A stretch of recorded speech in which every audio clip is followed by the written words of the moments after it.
सीना हटा दिया करो, तुम लोग खुद ही कर लिया करो। वो तुम लोगों को उलझन नहीं होती जब ये स्क्रीन के सामने आती है?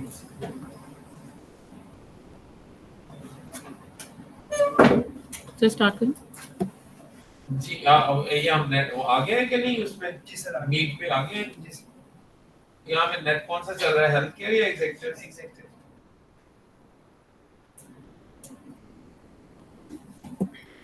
Assalamu alaikum. I'm Dr. Nita Nisar, first year trainee of NCPS in Hamid Latif Hospital. My topic of presentation today is gestational diabetes mellitus. So, starting with the definition of GDM. GDM is defined as impaired glucose. GDM is defined as impaired glucose tolerance of variable severity with onset or first recognition of hyperglycemia during pregnancy that disappears after pregnancy.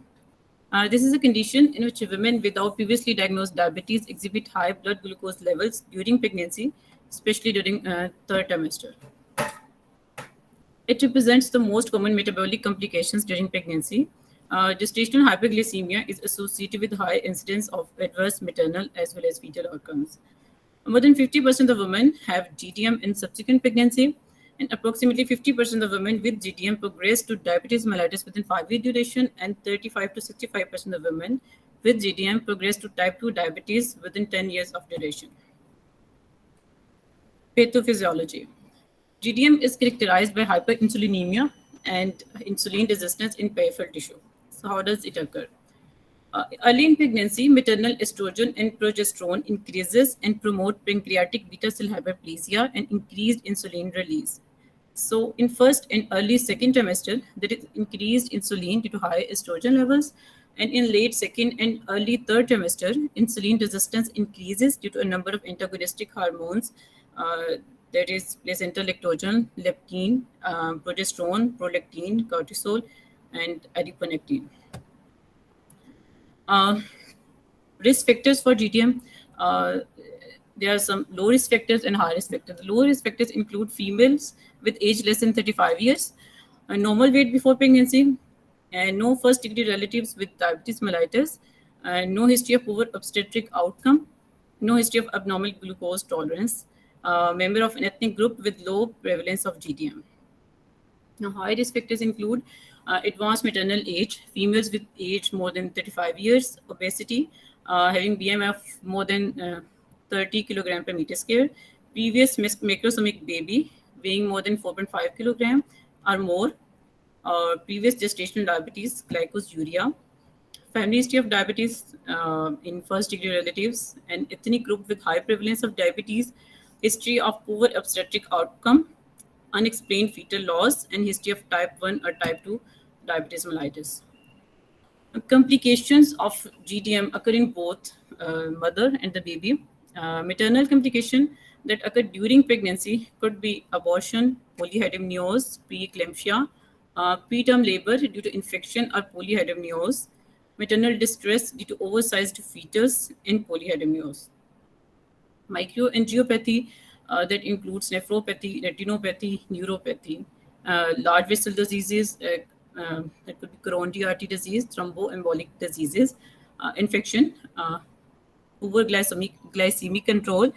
There could be hypo or hyperglycemia, and long-term complications include CVS due to high triglycerides, free fatty acid, and lower HDL levels. The last few complications that I have explained, they mostly occur in chronic diabetic women. They're less likely to occur in GDM. And complications that occur in mother during labor. This could be prolonged labor, shoulder dystocia, brachial plexus injury, increased risk of stillbirth in untreated GDM, postpartum hemorrhage, operative interference, like forced delivery, increased risk of cesarean delivery, and perineal injuries. Now, complications during puerperium that occur are increased risk of hospital stay, increased risk of infection, puerperal sepsis, lactational failure, and significant risk of developing diabetes later in life. Complications in fetus during first trimester. In first trimester, there are chances of congenital abnormalities that could be cardiac, AST, VST, neural tube defects, sacral agenesis, cardiorenal syndrome, polycystic kidney disease, renal agenesis, duodenal atresia, and tracheoesophageal fistula. In second trimester, fetal macrosomia can occur. Third trimester, stillbirth. And during delivery, there could be birth asphyxia, shoulder dystocia, or Erb's palsy. And after delivery, fetus can suffer from respiratory distress syndrome, hypoglycemia, polycythemia, hyperbilirubinemia, causing neonatal jaundice. So here's a flow sheet of pathophysiology of all these complications. How does they occur? Maternal hyperglycemia. This would cause fetal hyperglycemia, and this will result in fetal osmotic diuresis, causing polyhydramnios. On the other hand, fetal hyperglycemia can cause decreased cortisol production, resulting in decreased surfactant synthesis in lungs and hence causing respiratory distress syndrome. Same time, it can cause a fetal hyperinsulinemia, resulting in fetal hypoglycemia, and there is increased production of insulinic growth factors that result in fetal macrosomia. And then later, this can cause obstructed labor, shoulder dystocia, and birth asphyxia and Erb's palsy. Okay. Next. Hyperglycemia in first trimester will result in impaired organogenesis, resulting in congenital abnormalities, and these mostly occur in chronic diabetic women. Okay. Chronic maternal hyperglycemia will result in fetal hyperglycemia, and this will result in fetal hyperinsulinemia, and this will cause increased fetal oxygen demand, resulting in decreased oxygen tension, that is hypoxemia, and increased in anaerobic metabolism, and hence causing lactic acidosis and IUD. And again, decreased oxygen tension will result in increased erythropoiesis. This will cause a polycythemia and hyperviscosity, and RBC breakdown will occur, causing a neonatal hyperbilirubinemia and hence neonatal jaundice. How would we test and diagnose GTM? First, we see symptoms. That could be, this can be asymptomatic. This may have an insidious onset and may be associated with polyuria, polydipsia, polyphagia, fatigue, weight loss, multiple vaginal infections. Women with established diabetes may have retinopathy or neuropathy. ये GDM में भी हो जाती है? Retinopathy, neuropathy. नहीं सही, chronic diabetics में usually होती है. Are we discussing GDM or? So we're discussing GDM. Type 2 diabetes. So we're discussing GDM. में जाती है. ये जितने आपने ये polyuria से onwards लिखे हुए हैं, ये तो established diabetes वाली चीजें. जी sir. Signs, elevated serum glucose, glycosuria. ये साइंस नहीं है, ये तो इन्वेस्टिगेशन है. Elevated glycosylated hemoglobin and greater than normal abdominal circumference. How to diagnose it? First of all, during the routine antenatal testing, we may notice glycosuria, that is 2+ or above on one occasion, and glycosuria of 1+ or above on 2 or more occasion. And then we go for further investigations. That is oral glucose tolerance test. We perform oral glucose tolerance test. But first, who should be tested? The first testing at first antenatal contact as early as possible. The second testing at 24 to 28 weeks of pregnancy. If the first test is negative, there should be at least 4 weeks gap between the two tests. All the pregnant women should be tested even if they come late in pregnancy. And if the pregnant lady presents beyond 28 weeks of gestation, the test is to be done only once. So we perform oral glucose tolerance test. This could be a single-step testing or a two-step testing. In single-step testing, in women with the risk of gestational diabetes, we give 75 grams of oral glucose and then measure plasma glucose level 2 hours after ingesting. And the other one is two-step testing, a 75 gram 2-hour OGTT as soon as possible after booking, whether in first or second trimester, and then a further 75 gram 2-hour OGTT at 24 to 28 weeks if the result of first OGTT are normal. ये कहाँ से लिया आपने ये वाला? पिछली slide पे जाइए. जी सर. ये वाला जो सिंगल स्टेप हो, ये इसका रेफरेंस क्या है? नाइस गाइडलाइंस है, RCUG है, कहाँ से लिया? सर ये बुक से लिया, एविडेंस बेस्ड बुक थी, उसके बाद एविडेंस बेस्ड MRCG उसके ऊपर.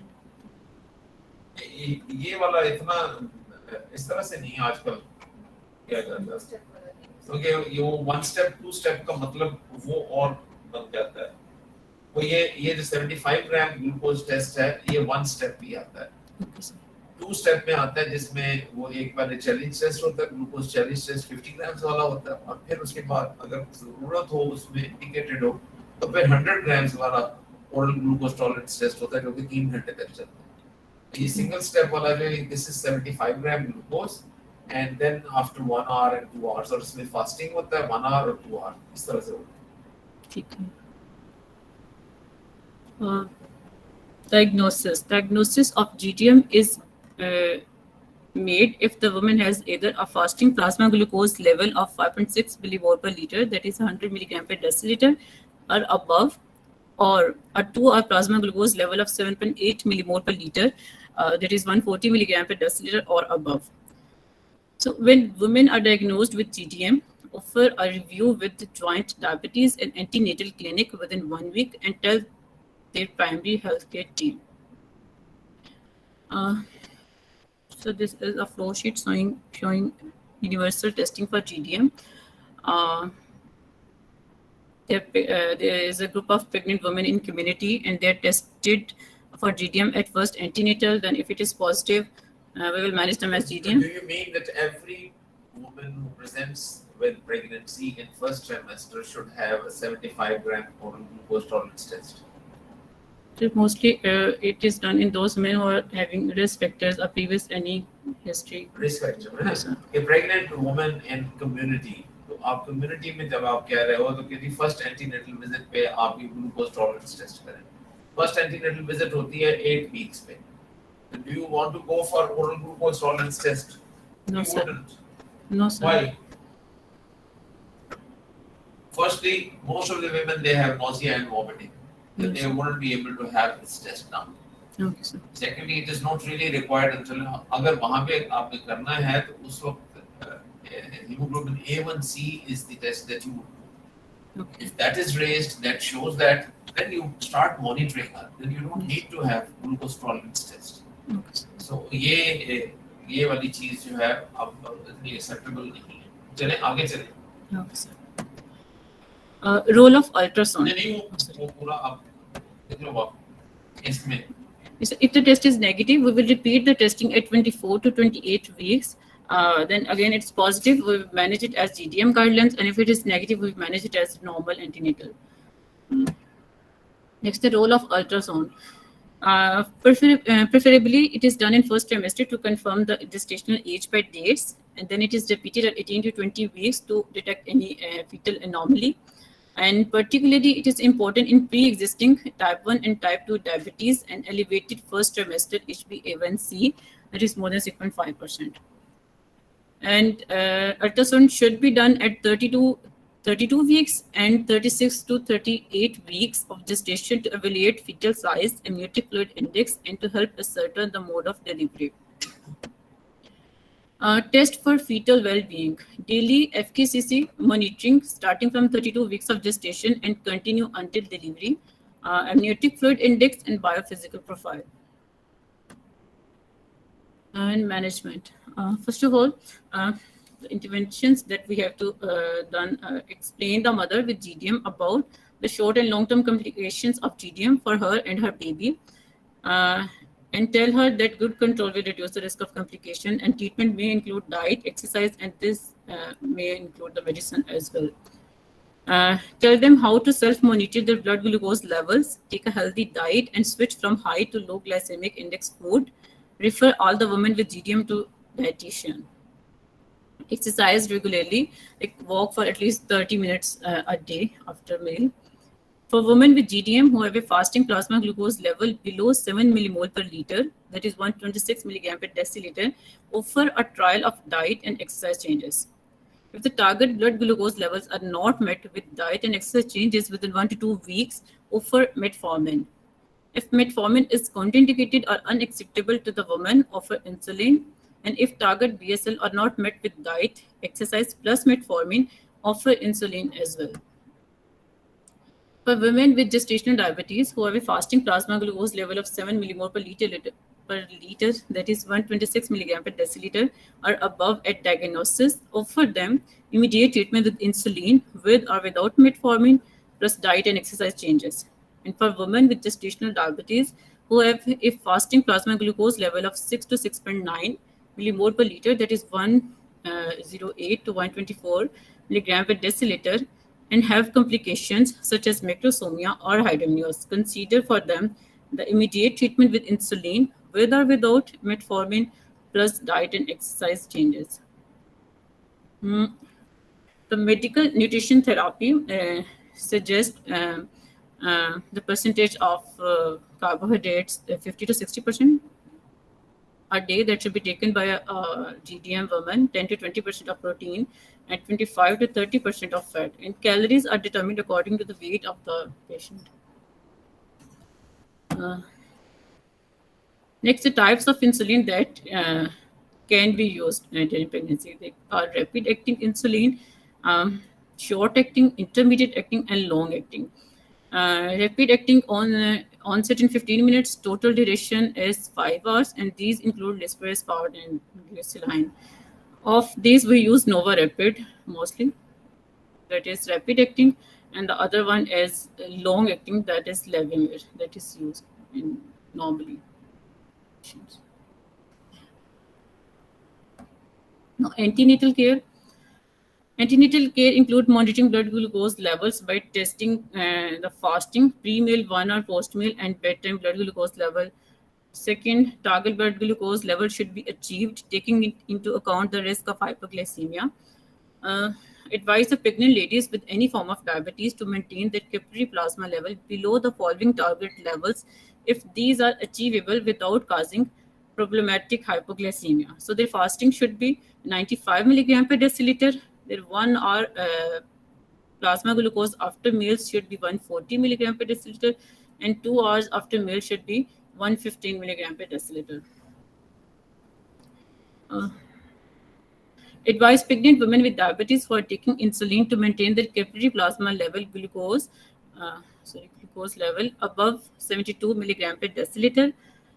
Also, monitoring of HbA1c. This is mostly significant in first trimester when organogenesis is occurring, and it is mainly considered if the woman is having pre-existing diabetes. Now, intrapartum care. Discuss the timing and mode of delivery with pregnant women with diabetes, especially during the third trimester. Advise women with gestational diabetes to have an elective birth by induced labor or, if needed, by C-section, not later than 40 weeks and 6 days of pregnancy. And consider elective birth before 40 weeks plus 6 days in GDM women with complications. And strict BSL monitoring is done during general anesthesia. What is neonatal care? Monitor blood glucose levels of the baby. Baby should stay with mother. If the baby has any complications, baby will stay in ICU until it is recovered, and start feeding baby as soon as possible within 30 minutes and then at interval of 2 to 3 hours. Postnatal care includes women who had GDM before they are transferred to community care, test their BSL levels to exclude persisting hyperglycemia, and offer them a lifestyle advice. Offer a fasting blood glucose test at 6 to 13 weeks after birth to exclude diabetes, or you can offer an HbA1c test.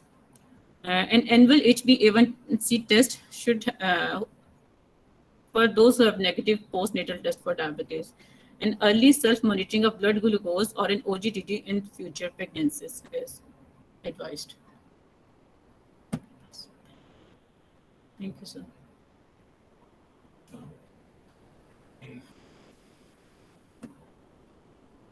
Questions?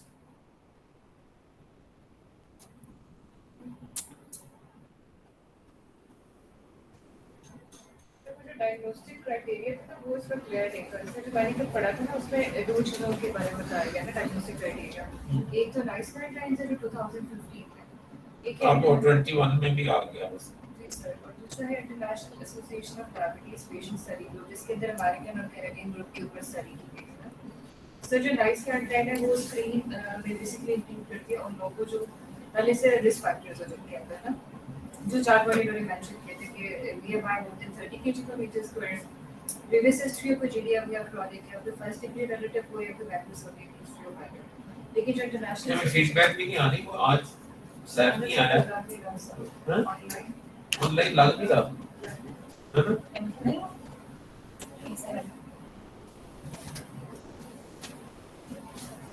मुझे लग नहीं रहा कि online है, अगर नहीं है तो मतलब हमारी फिर मीटिंग एक सेकंड सर, एक सेकंड थोड़ा सा बदल जाएगा, फिर मैं और थोड़ा सा ऑनलाइन नहीं थी।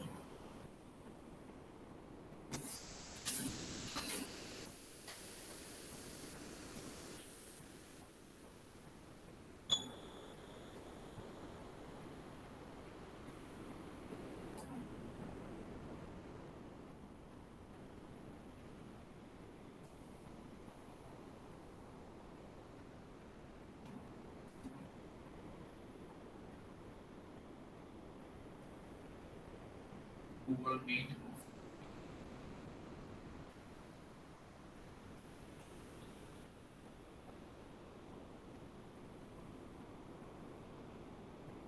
ये तो अभी नहीं हुआ, ब्लू हो तो फिर अच्छा।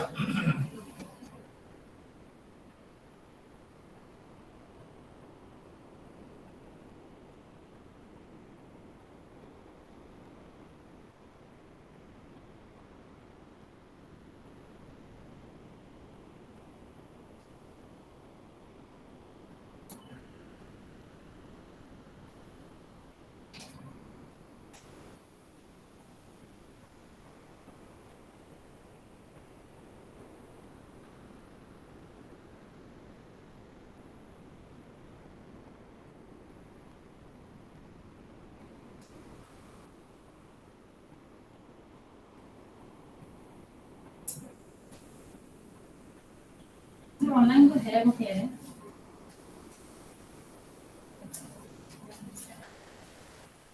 चले वो इधर से नजर कोई नहीं आ रहा, देखने नहीं जा रहा। अच्छा इसमें मैं हाँ अब हुआ ये, एक मिनट रुकिए, ठीक है सर।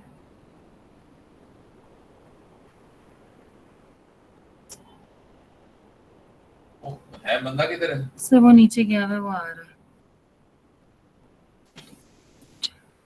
क्योंकि if I want to present something I can't, I don't have the link.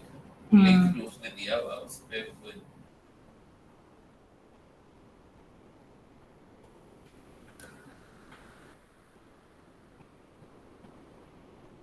Doctor ये ऊपर स्टॉप प्रेजेंटिंग आ रहा है, ये कर देंगी ना आप, प्रेजेंटेशन स्टॉप हो जाएगी। तो प्रेजेंटेशन स्टॉप नहीं ना करनी, सर ने प्रेजेंट करनी है। आप अपनी प्रेजेंटेशन ऑफ करेंगी तो सर की प्रेजेंट होगी। सर के पास लिंक नहीं है। ये नहीं आया, मैं देख आया? जैसे ऑनलाइन कोई मैसेजेस आए नहीं है, इन कॉल मैसेजेस ना।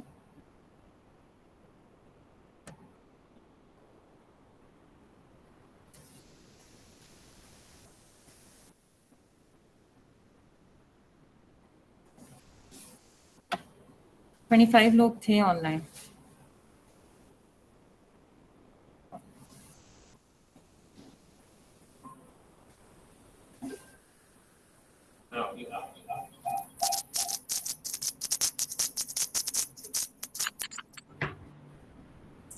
सर लैपटॉप से म्यूट कर दें, कैमरा लैपटॉप से।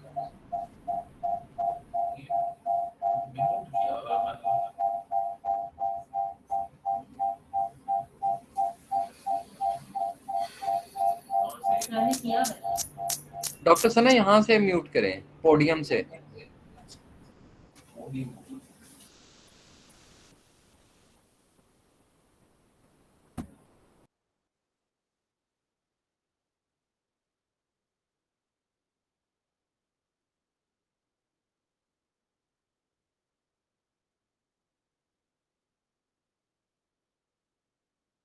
ऑन कर लेता हूँ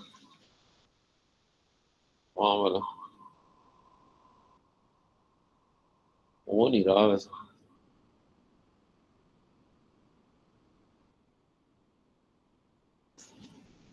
Because I thought that I'd show a few slides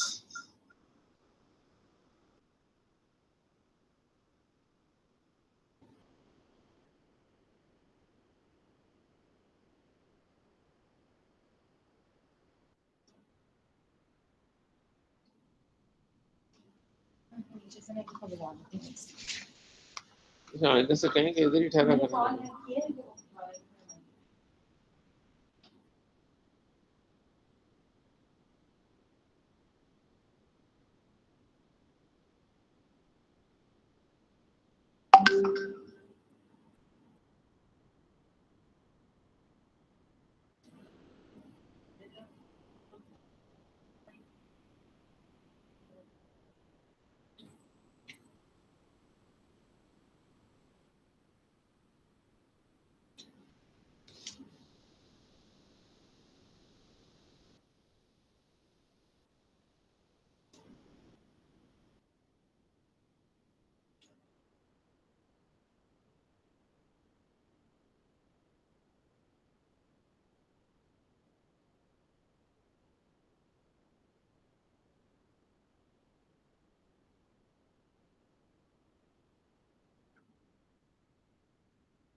अस्सलाम वालेकुम।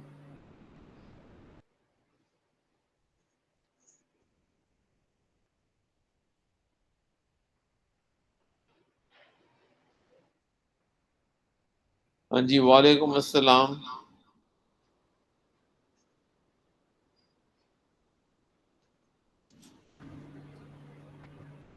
सर आप अपने RLMC वाले आईडी से लॉगिन हुए हैं? अच्छा, मैं चलो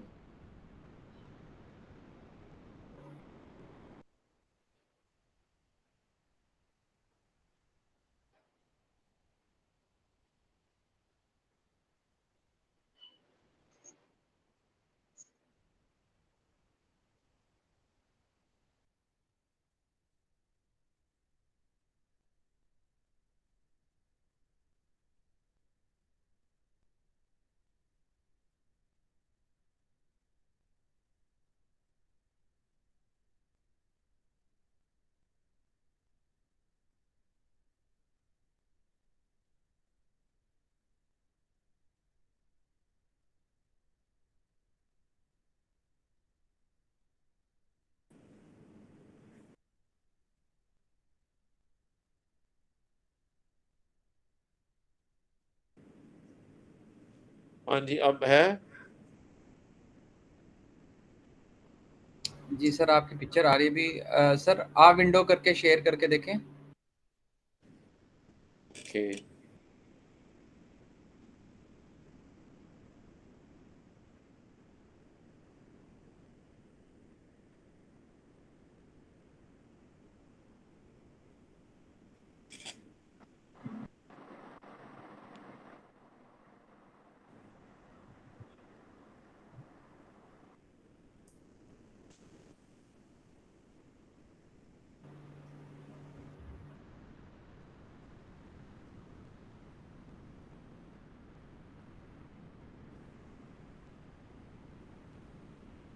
सर नीचे टास्क बार पे पावर पॉइंट पे क्लिक करें। ये आ गया, जी ठीक सर, अब शो हो गई है। लेकिन आवाज एको कर रही है।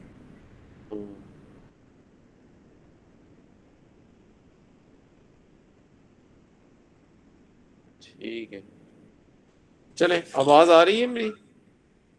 जी सर बिल्कुल क्लियर है, आप स्टार्ट करें। राइट। आवाज एको कर रही है।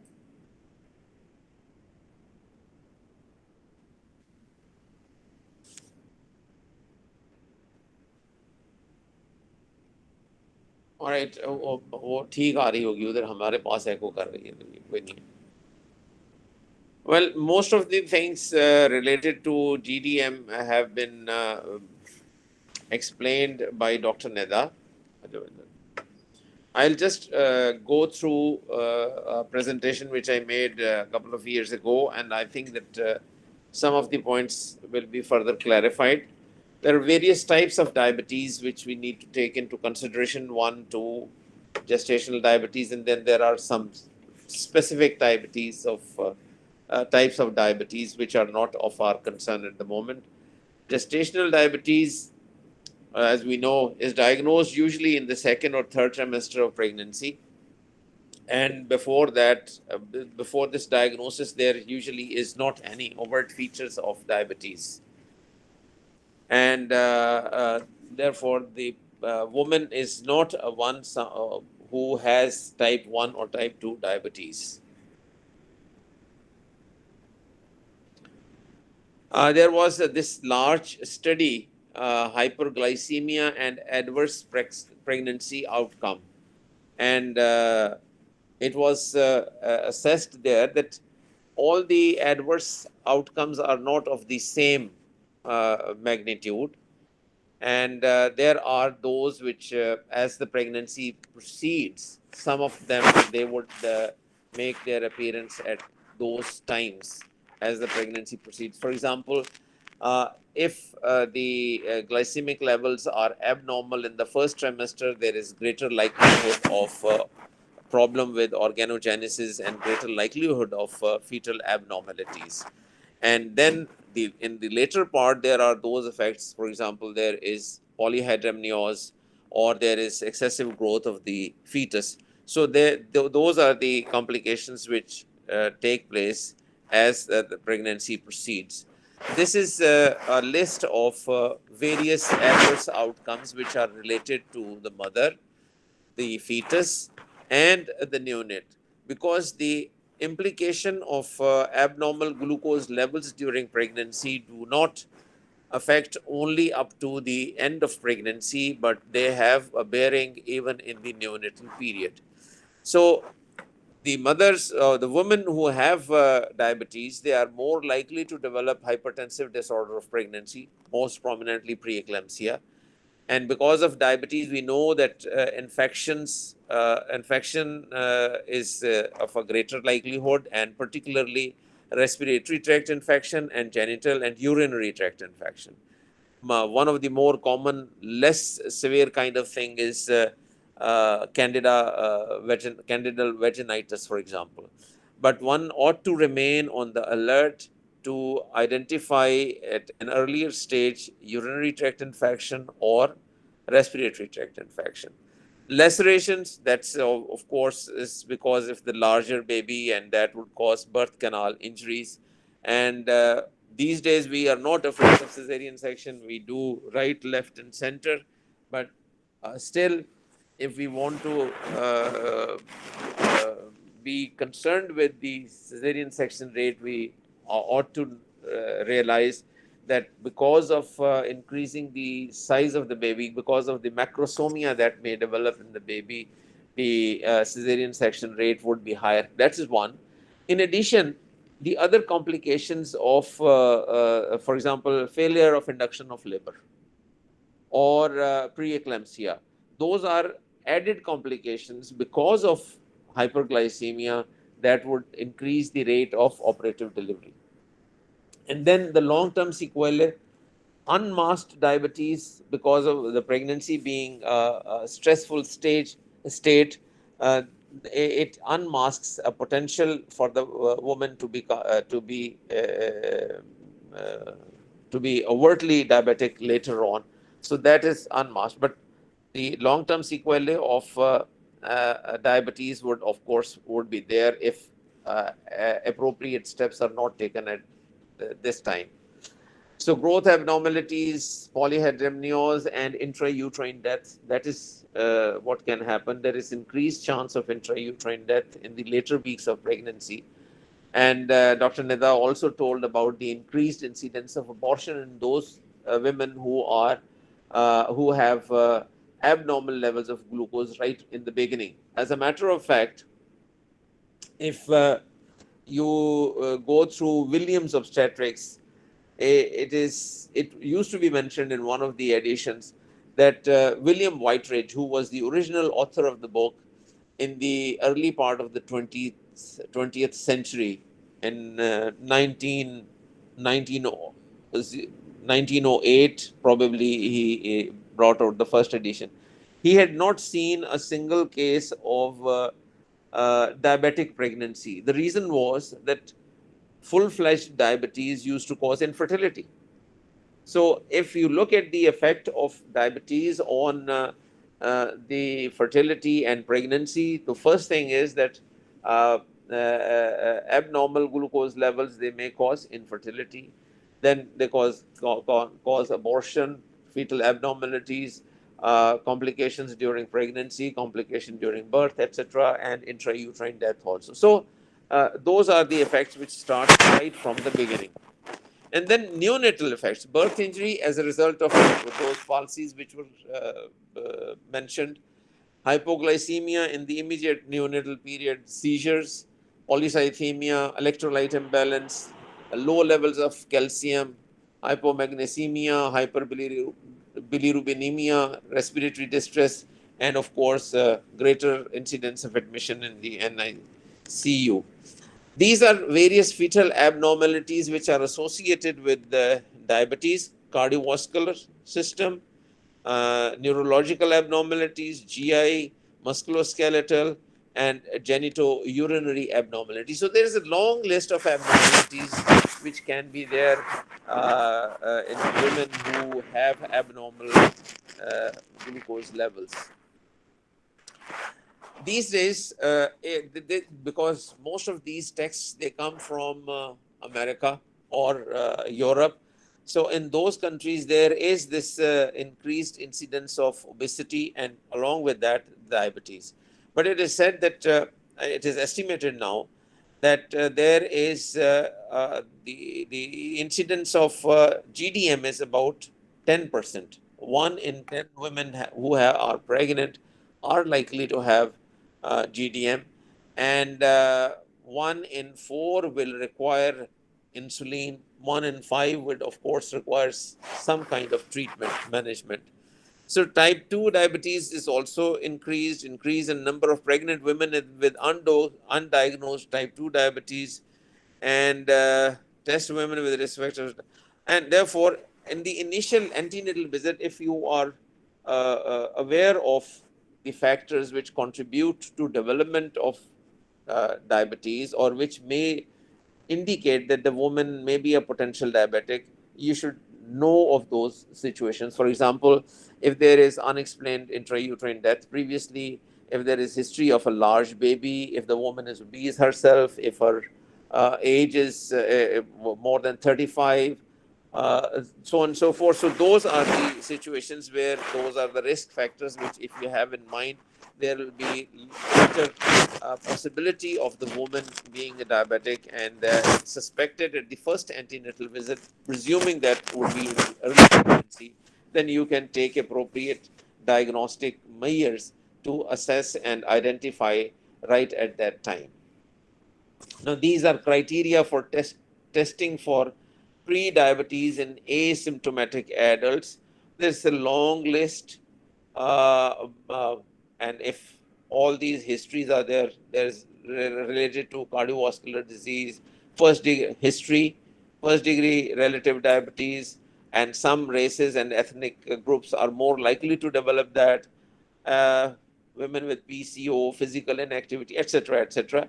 And then if you test at that time in the early pregnancy and hemoglobin A1C levels are 5.7 or more, which is considered to be now non-diabetic, generally considered, but that is something which is indicative. So this is the list of those criteria on which testing should be done. And the GDM diagnosis can be accomplished with those two kind of tests, one step 75 gram or two step approach. I personally think that one step OGTT is something which should be universally kind of accepted,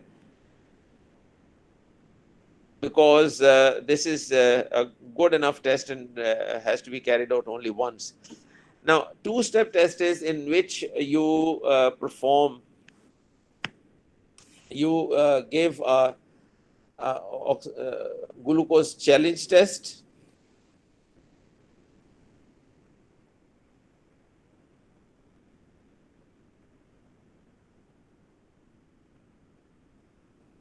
This is a slide which tells you about the 70. This is one-step test.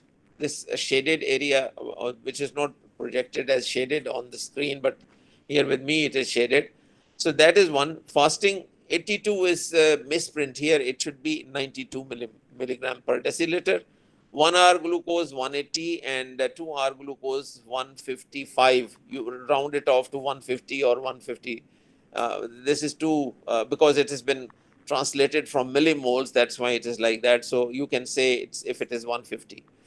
On the other hand, if it is, that is the first step, screening with 50 grams glucose. And if again here it is 130 to 140, I would say you keep it 140 milligram per deciliter. That would be the the point at which you would then go on for the second step, which will be 100 gram GTT fasting. I would follow this. There are two criteria, but I'll follow this Carpenter and Guston, 95, 180, 155, and 140. So these are the various levels on which you will decide whether the woman is having abnormal glucose levels or not. And because of the complications and many of these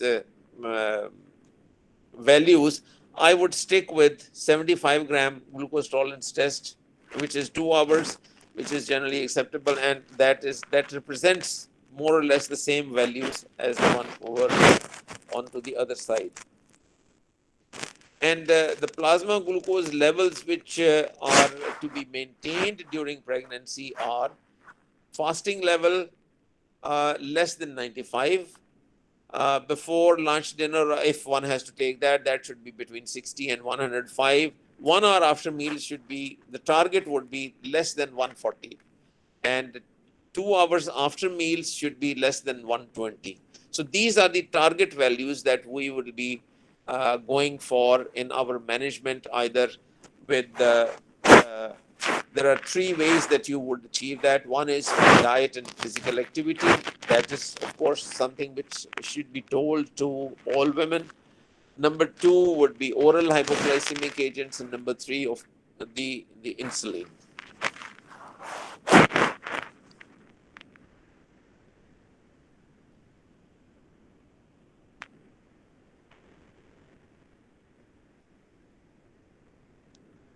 So one step OGTT and the two steps I have explained in those two slides.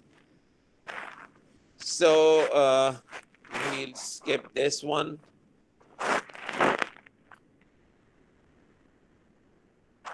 This again is the same values over there, and this is the 75 gram glucose fasting 92, 1 hour 180, and 2 hours 153. And here the values are also given in millimoles per liter, so you can translate them, and that's why it is 153, not 150 or 155. But and the references are standards of medical care in diabetes. ये supplement आया था इसमें. And it's important to realize, you see, when we look at various values, you see, just bringing down the values can affect the percentage of women who are affected by that. Now here, this one gives 105. There is that difference of 10 milligram per, and also here, in each one of these, except for the last one, there is. So if you change the values, there will be a certain population which will come within that net. And that's why it is said that the one-step strategy increases the incidence of GDM from 5 to 6% to 15 to 20%, almost 3 times increase as an abnormal value, and not 2 became. So because of that, there is greater incidence, suddenly greater incidence of overnight. The incidence of diabetes or gestational diabetes mellitus was doubled. But this is because it has been found that stricter control of glucose levels is important in improving the maternal and neonatal outcome. And on the other hand, the danger is that there is that potential to medicalize pregnancies, that more and more women will be coming and be labeled as gestational diabetes. And that exactly is probably something which is happening with us. I personally, when I was going through this presentation again, and I realized that we have started inducing too many women at 39 weeks. When the primigravidas at 39 weeks, who have had 1 or 2 readings of abnormal glucose, because in my practice, I would not want to face a woman who has an IUD at 39 weeks or 40 weeks.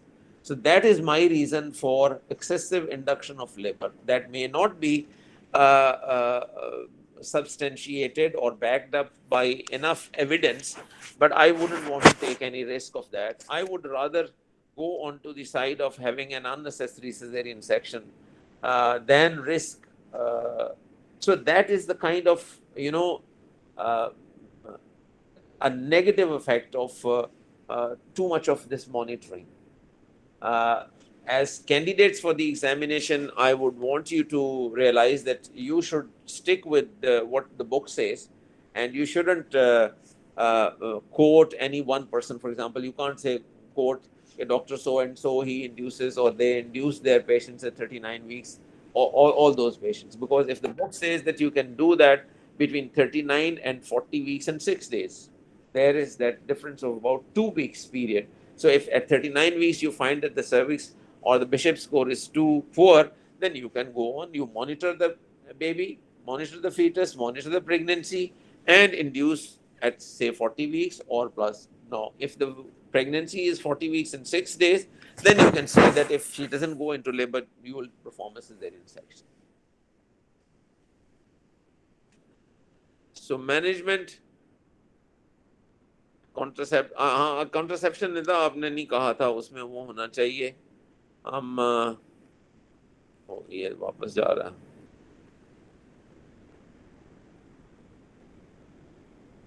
Glycemic targets, fasting less than 95, 1 hour postprandial 140, and 2 hour postprandial less than 120. These are the targets that we should be working for. Lifestyle change does affect, if you ask them to control their weight. Now, lifestyle change, we should not just mention it and forget about it. There is a specific way of thinking about it. मैं आपको एक और slide थोड़ी सी दिखा दूं यहाँ पे.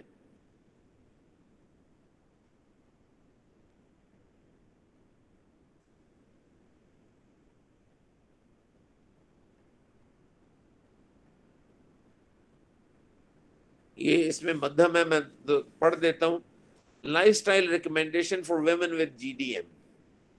Meals, 3 meals and 3 snacks per day, so that there is not too much of fluctuation, because you would want the blood sugar level to remain, say, between 100 and 130, for example. Not too low, not too high. And that would be achieved with 3 meals, not hearty meals. The meals should also be, total number of calories would be the same, even if the calories are distributed in 6 kind of intakes, 3 main meals and 3 snacks. And the caloric distribution would be that there should be about 40 to 50% complex, high fiber carbohydrates, 20% proteins, and 30 to 40% fats, not more than 10% saturated. Now, this is not something that you will tell the woman that you should do this, you should have 40 to 50%. You need to translate that into, sorry, what happened?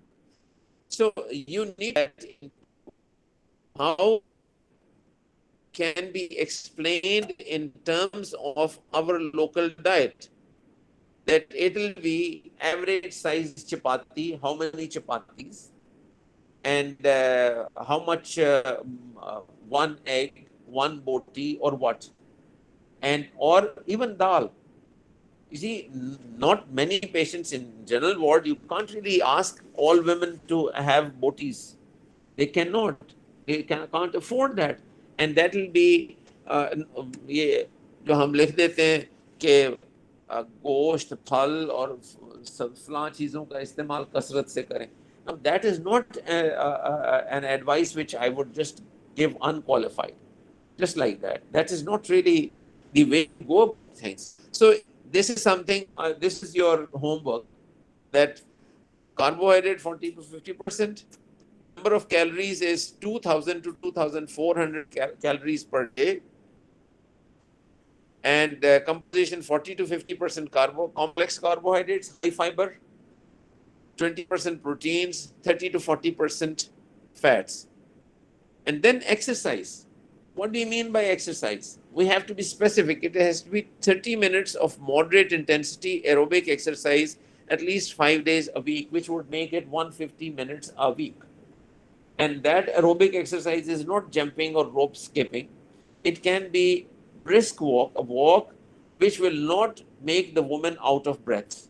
So a walk for 20 to 30 minutes, you can, and she may start with 15 minutes and gradually increase with an increment of 5 minutes every week, so that ultimately she achieves a status of 30 minutes brisk walk without getting out of breath, when she can converse, when she can talk. That is how she will realize that. And that would be enough of exercise, right? So when we talk of exercise, आप exercise करें और खाने में परहेज करें. That's a very ambiguous and non-specific kind of instruction. And gestational weight gain, nice guidelines में है कि अगर starting weight gain इतना है, if it is average weight gain, then it is 25 to 30 pounds weight gain. If the woman is obese, it becomes, if she is overweight, it becomes less, 20 to 25. If she is grossly obese, it becomes further less, 15 to 20 pounds overall, spread over the pregnancy. So, and we need to also spell this impression amongst women that if they eat more, they gain more weight, the baby will be healthy. You see, unfortunately, health or healthy posture is associated with increased weight.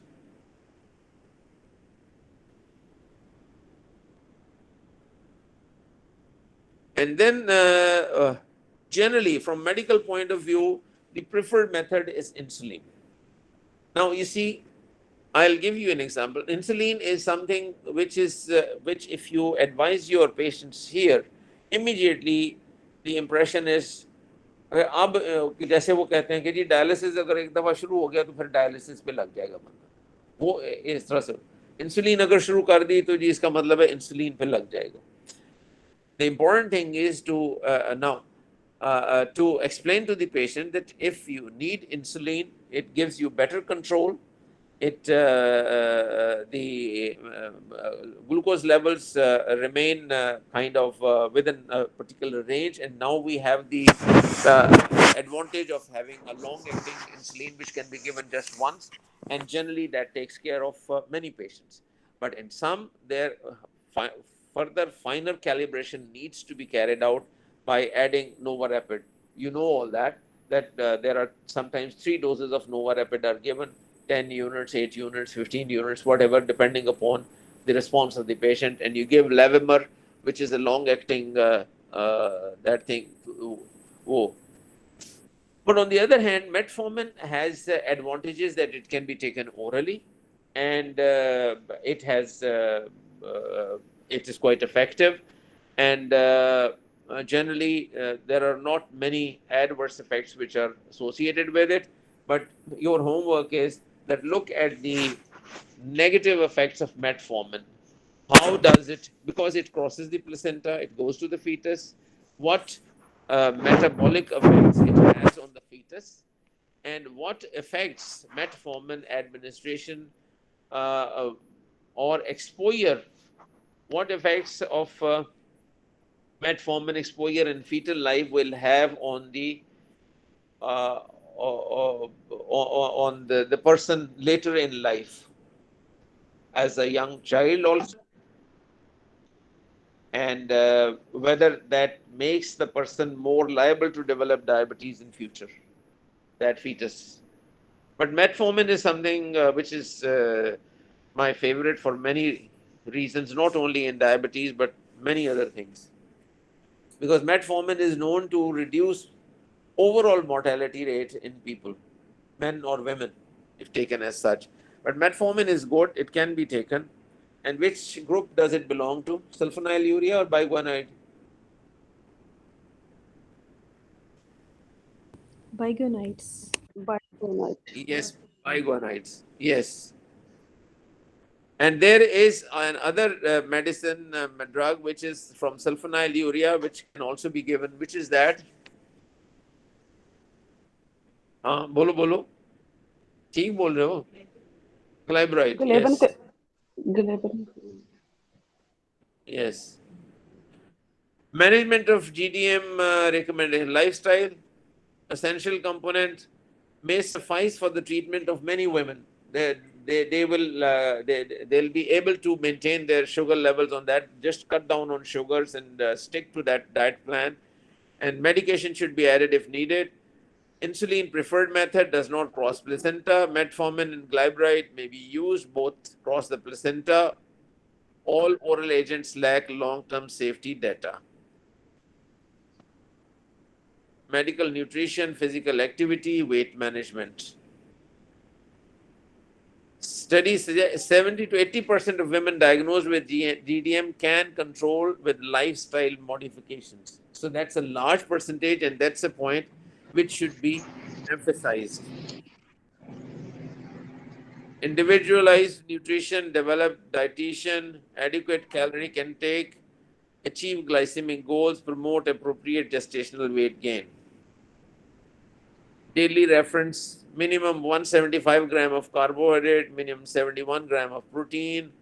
अब इसको translate करना है आपने, और ये तो है आपके लिए एकेडमिक पर्पसेस के लिए, और देखना ये है कि आप उसको कितनी रोटियों में, कितने टोस्ट में, आलू कितना होगा, पोर्शन आलू का. When the Westerns say आलू का पोर्शन, तो वो तो बिकॉज मैश्ड पोटैटोज उनकी रोटी होती है. तो आप कह सकते हो कि जी आप दिन में एक एवरेज साइज का आलू, अब आलू भी मुख्तलिफ साइजेस में आते हैं ना, तो आप कितने का आलू खा सकते हो, या कितना रोटी कितनी खा सकते हो.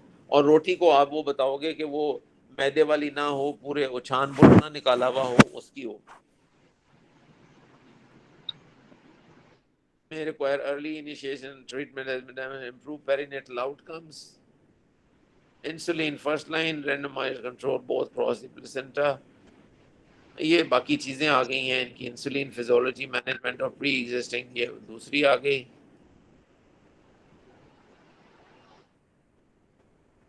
Management of pre gestational diabetes mellitus, ये भी है. ये मैं आपको ये वाली चीज़ मैं कर दूंगा क्योंकि अब टाइम भी ख़त्म हो रहा है, तो we'll sign off. I'll share this thing with you. Postmortem follow up test for diabetes वो कितना करना चाहिए, कैसे करना चाहिए, obstetrical follow up, insulin sensitivity returns to pre pregnancy level 1 to 2 weeks following delivery, और उसके बाद फिर हाइपोग्लाइसीमिया वगैरह को देखना होगा। पोस्ट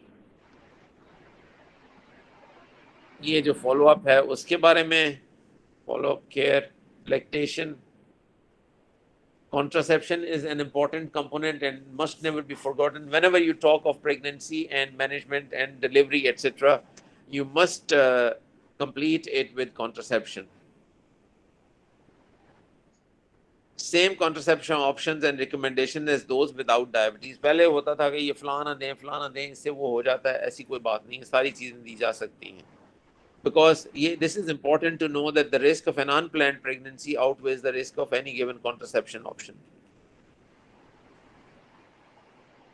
Now, ये है जो test for undiagnosed diabetes at the first prenatal visit in those with risk factors.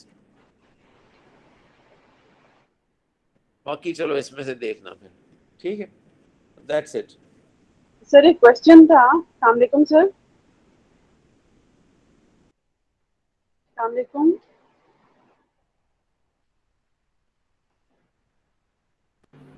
Actually sir Rashid join कर रहे हैं, वो मे भी शायद सर ने ऑफ कर दिया। जी सर।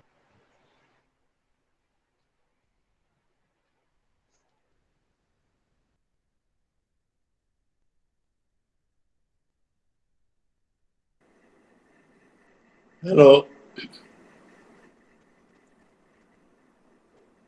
जी सलाम सर। हाँ जी, आवाज़ आ रही है? जी सर बिल्कुल क्लियर है। चलो मैं बात करूं। डॉक्टर साहब ने ख़त्म कर लिया? जी सर। हेलो जी सर, फरूख का ख़त्म हो गया सर। अच्छा चलो, मेरी बात आ रही है तो सबसे पहले तो मुझे ये बताइए आज प्रेजेंटेशन किसने करनी है, क्योंकि मेरे पास नहीं है इंफॉर्मेशन। सर डॉक्टर किरण मैंने करी। ये आपका नाम क्या है जी? Sir doctor Kiran. Doctor Kiran Kiran didn't get your name. Sir Kiran KIRAN Kiran. Kiran, आप कहाँ से हैं डॉक्टर किरण? सर फैसलाबाद से। गुड। अच्छा, मैं लेक्चर शुरू करने से पहले, आप काफ़ी सारे हैं अभी, आपसे एक बात करूं कि हम केस प्रेजेंटेशन लेते हैं, फिर उसकी डिस्कशन करते हैं, और ये तो फर्क की स्लाइड्स आ रही हैं, जेस्टेशनल डायबिटीज। हमने निकलना है ना, वो मेरे से आ नहीं रहा, मैं बंद कर रहा हूँ जी। और good morning sir. Good morning जी, अस्सलाम वालेकुम। आवाज आ रही है आपको? हाँ हाँ बिल्कुल, तेरी भी आ रही है, बड़ी क्लियर। मैं पहले I wish I could make slides like you. You don't have to. आपकी स्लाइड मैं ही बना देता हूँ। चलो, hello. I'm sorry, my computer laptop is stuck somewhere. I'm trying to wriggle out of it.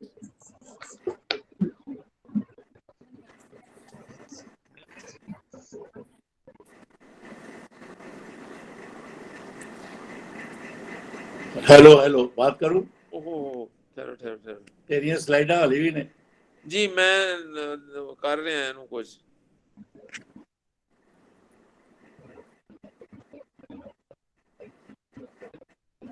यही जो आप कुछ कर रहे हो, मुझे करने का बल नहीं आता, बस तभी तो मैं ये नहीं कर सकता।